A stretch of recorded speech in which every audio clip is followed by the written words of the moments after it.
Hello good evening मेरे दोस्तों। माँ तेरे पसीने की हर एक बूंद मोती सा चमकाऊंगा। तू सपने बड़े देखना माँ, पूरा करके तेरा शेर शेरनी दिखलाएगा। फिर वही जोश वही जुनून के साथ आप सभी के सामने मिश्रा क्लासेस की तरफ से एक बेहतरीन टॉपिक लेके आया हूँ। आई होप आपको टॉपिक के बारे में पता होगा, क्योंकि कल मैं अपना थंबनेल को वायरल कर दिया था। मैं आ चुका हूँ आज घर, और ये आपकी क्लास घर से सीधे लाइव हो रही है। कुछ भी इशू आएगा आप कमेंट बॉक्स में बोल देना, क्योंकि आप हमारे सामने हो और कमेंट हमारे बगल में चल रहा है। ठीक, आज हम बहुत इंपॉर्टेंट टॉपिक के बारे में चर्चा करेंगे। यह टॉपिक काफ़ी चर्चा का विषय रहा है, क्योंकि चुनाव आयोग के बारे में भी है, सुप्रीम कोर्ट के बारे में भी है, और एसबीआई के बारे में भी पूरा मैटर आज हम बात करेंगे। आपको पता होगा कि अभी हाल ही में पेपर की सुर्खियों अर्थात न्यूज़ चैनल अर्थात मोबाइल के जितने भी सोशल मीडिया हैं उस पर एक बहुत तेज़ी के साथ एक टॉपिक बहुत तेज़ी के साथ वायरल हो रही है, जिसका नाम है इलेक्ट्रोल बॉन्ड। काफ़ी लोग इसमें कंफ्यूज हैं कि सर इसका नाम इलेक्ट्रोल बॉन्ड है या इलेक्ट्रॉनिक बॉन्ड है, मतलब विभिन्न प्रकार के नाम हमारे सामने आ रहे हैं। मैं केवल एक ही शब्द बताऊंगा, इलेक्ट्रॉनिक बॉन्ड होता है केमिस्ट्री में, और ये होता है इलेक्ट्रोल बॉन्ड। जी हाँ, इलेक्ट्रोल बॉन्ड होता है, नाम में कंफ्यूज मत होना। नाम क्या है? Electoral bond. इलेक्ट्रॉन बॉन्ड के बारे में हम विस्तृत चर्चा करेंगे। आप लोग दिल थाम के बैठिएगा, किताब कापी बंद कर लीजिए, केवल सुनिएगा। आई होप आपको समझ में सारी बात आने वाली है, क्योंकि हमारे हाथ में है रिमोट, और रिमोट से मैं सारी चीज़ों को कंट्रोल करूँगा, और आप भी अपने जहाँ पे भी बैठ के सुन रहे हैं केवल ध्यान से सुनिएगा बस। जी हाँ, आज हम बात करेंगे इलेक्ट्रोल बॉन्ड होता क्या है। इलेक्ट्रॉन बॉन्ड यह एक प्रकार का चंदा देने की एक संस्था है। क्या है? चंदा देने की संस्था है। जैसे हम आज हमारे गांव में कोई मंदिर बनता है, धार्मिक कार्य होता है, हम लोग गांव वालों से चंदा लेते हैं। ठीक उसी प्रकार से इलेक्ट्रॉनिक बॉन्ड एक प्रकार का चंदा देने की संस्था है, जो है यह राजनीतिक दल के जो पार्टियां होती हैं, हमारे वर्तमान समय में 47 पार्टियां हैं। इन 47 पार्टियों को जो है चंदा देने का कार्य इलेक्ट्रोल बॉन्ड नाम का एक संस्था करता था। यह इलेक्ट्रोल बॉन्ड जब संस्था सन 2018 में इसकी घोषणा हुई, तो इसको एसबीआई को दिया गया। एसबीआई इसका नोडल बैंक बना, इसके हाथ में पावर आ गया। किसका? इलेक्ट्रोल बॉन्ड का। किसके हाथ में? एसबीआई के हाथ में। यह विगत वर्ष 2019 से यह चंदा देने स्टार्ट किया। अब वर्ष 2024 तक इन्होंने कंटिन्यू चंदा दिया, 5 वर्षों तक। कुछ इसमें जब इसका निर्माण हुआ था तो इसमें कहा गया था कि जो भी कंपनियां इलेक्ट्रॉनिक बॉन्ड को पैसा देगी, और इलेक्ट्रॉनिक बॉन्ड वो राजनीतिक पार्टी को पैसा देगी अर्थात चंदा देगी, उसका ना तो नाम बताया जाएगा देने वाले का नाम, ना तो लेने वाले का नाम बताया जाएगा। तो ये इसमें कुछ ऐसा मैटर हुआ जो सुप्रीम कोर्ट पहुंच गया। आपको पता होगा कि सुप्रीम कोर्ट भारत की एक सर्वोच्च न्यायालय है, जिसमें अभी हाल ही में ये पूरा मैटर चल रहा है। पूरा मैटर इसमें चल रहा है। इसमें बताया गया कि जब सुप्रीम कोर्ट के 5 न्यायाधीशों की बेंच बैठी, इसमें यह डिसीजन लिया गया कि इलेक्ट्रॉनिक बॉन्ड का उल्लंघन किया जा रहा है। बोले क्यों? क्योंकि हमारे आर्टिकल नंबर 19A में लिखा गया है कि विचार तथा अभिव्यक्ति की स्वतंत्रता। हमें आर्टिकल नंबर 19 के अंतर्गत यह पता होना चाहिए कि हमें जो है किसके प्रति क्या अभिव्यक्ति और विचार लेने की स्वतंत्रता है। तो उसके बाद सुप्रीम कोर्ट के 5 न्यायाधीशों ने यह निर्णय लिया आपस में कि इलेक्ट्रॉनिक बॉन्ड यह हमारे विचार तथा अभिव्यक्ति की क्या कर रहा है? उल्लंघन कर रहा है।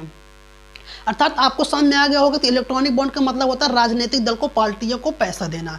अब सुप्रीम कोर्ट ने एसबीआई के गवर्नर से बोला, जो वर्तमान समय में शक्तिकांत दास जी हैं, इनसे बोला कि जो आपके हाथ में इलेक्ट्रोल बॉन्ड की सारी पावर है, आप इसका पूरा जितना वर्ष 2019 से लेकर वर्ष 2024 तक जितने आपने चंदा दिया है जिस राजनीतिक पार्टी को, पूरा विवरण जो है आप हमारे इलेक्शन कमीशन को दीजिए। क्योंकि इलेक्शन कमीशन जो होता है लोकसभा राज्यसभा का चुनाव वही कंडक्ट कराता है, अर्थात उसकी राजनीतिक पार्टियां भी उसी के हाथों में होती है।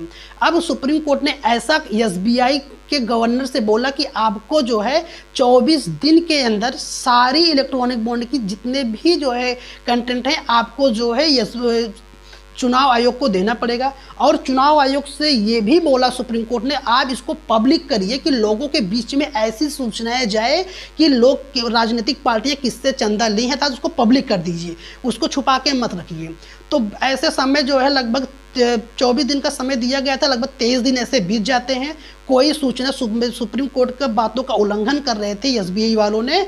उसके बाद फिर फटकार लगाई कौन, सुप्रीम कोर्ट ने एसबीआई की कहा कि आपके पास केवल 1 दिन का समय है, केवल आप 1 दिन के भीतर जितने भी तथ्य हैं प्रस्तुत कीजिए। उसके बाद सुप्रीम कोर्ट ने ऐसा कहा, किससे, एसबीआई वालों से ने कहा। एसबीआई वालों ने कहा सर मुझे 3 हफ्ते का और समय दे दीजिए।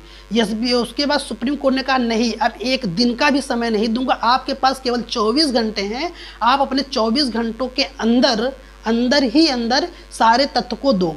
भाई साहब मैं आपको बताऊंगा, जब भी आप किसी भी बैंक में जाइएगा उसमें हमेशा लिंच हुआ रहता है, लेकिन एसबीआई ने जो काम 23 दिन में 24 दिन में नहीं किया, उसको केवल 24 घंटे में सारे तथ्य को इलेक्शन कमीशन को दे दिया, अर्थात चुनाव आयोग को दे दिया। चुनाव आयोग ने इसको पब्लिक कर दिया, लेकिन उन्होंने कुछ बातों को छिपाया था। कौन, एसबीआई ने।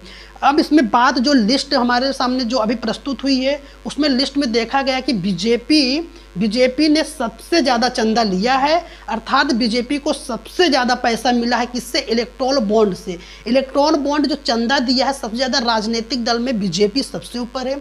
बीजेपी को लगभग 6060 करोड़ रुपए, जी हाँ आपने सही सुना, 6060 करोड़ रुपए का चंदा मिला है। दूसरे स्थान पर हमारी कांग्रेस तृणमूल पार्टी है, जिसकी वर्तमान समय में सीएम जो है ममता बनर्जी जी हैं। दूसरे स्थान पे इनको पैसा दिया गया है, अर्थात इसमें जो है बीजेपी को सबसे ज़्यादा पैसा मिला, अर्थात छोड़ो 100% में 47% पैसा बीजेपी वालों ने लिया है। और दूसरे स्थान पे कांग्रेस तृणमूल पार्टी है, तीसरे स्थान पे कांग्रेस है। अब इसमें यह भी बताया गया कि कौन सी कंपनी ने पैसा दिया है। जी हाँ, कंपनी का नाम भी आ गया। उसमें एक कंपनी आई है जिसका नाम फ्यूचर गेमिंग सिवरल होटल नाम की एक कंपनी है। उन्होंने कंपनी ने पैसा दिया, लेकिन इसमें उस व्यक्ति का नाम नहीं बताया गया जिस व्यक्ति ने पैसा दिया, और जिस व्यक्ति ने पैसा लिया इस चंदा को, उस व्यक्ति का नाम भी छुपाया गया है। यह पूरा मैटर जो है सुप्रीम कोर्ट ने एसबीआई को फटकार लगाई, फिर एसबीआई ने चीफ इलेक्शन कमीशन को सारी तथ्य दिया है कि बीजेपी ने सबसे ज़्यादा पैसा लिया है, company future gaming several hotel company ने पैसा दिया, लेकिन व्यक्ति का नाम भी उजागर नहीं हुआ। आई होप कल मंडे है, हो सकता है कल ये भी हमारे सामने आ जाए कि कौन से व्यक्ति को पैसा दिया गया है। क्योंकि अभी हाल ही में आपको पता होगा चुनाव आयोग ने का जो कंसेप्ट होता है 1+2 का कंसेप्ट होता है। 1 का मतलब एक हमारे यहाँ मुख्य चुनाव आयुक्त होंगे और 2 उनके सलाहकार होंगे। हमारे वर्तमान समय में राजीव कुमार वर्तमान जो है चुनाव आयुक्त हैं, और 2 अभी हाल ही में नए बने जिसका नाम ज्ञानेश और सिद्धू करके एक हैं, उन्हीं को बनाया गया। और वर्तमान समय में हमारे चीफ इलेक्शन DY चंद्रचूड़ जी हैं। एक बार जोरदार तालियां बजा दीजिए हमारे DY चंद्रचूड़ और देश के सुप्रीम कोर्ट के बारे में, क्योंकि उन्होंने ऐसा तथ्य रखा है कि जो देश के सामने आना चाहिए। आपको पता हो गया होगा इलेक्ट्रॉनिक बॉन्ड एक प्रकार का होता है राजनीतिक पार्टियों को चंदा देना। ठीक, आज की वीडियो यहीं तक करते हैं। जय हिंद, वंदे मातरम।